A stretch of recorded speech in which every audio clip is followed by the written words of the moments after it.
Serial तो से नैना मिलैके में राजीव कहता है कि तुम्हें यह क्या हो गया है और तुम उठो, मैं तुम्हें पट्टी कर देता हूँ। वह उसे रुई लगाता है, दवाई लगाता है और फिर कहता है कुहू तुम बहुत जिद्दी हो, मेरी बात नहीं मानती। वह उठ जाती है ज़बरदस्ती तो कहता है सॉरी, मुझे माफ़ कर दो, मैंने रिया के चक्कर में तुम्हें नहीं देखा रहा। संजीव सही कह रहा था कि मेरा ध्यान भटक गया है, मुझे माफ़ कर दो। और इतनी जिद अच्छी बात नहीं है, तुम्हें क्या ज़रूरत थी इतना बहादुर बनने की, तुम सबकी फ़िक्र करती हो।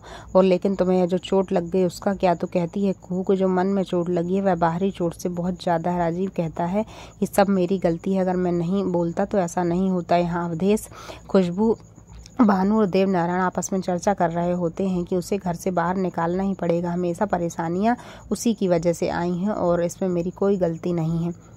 भानु कहता है अब यह फैसला लेना ही होगा। अवधेश बोलता है उसने घर को डुबाया नहीं, बचाया है, आपको याद है?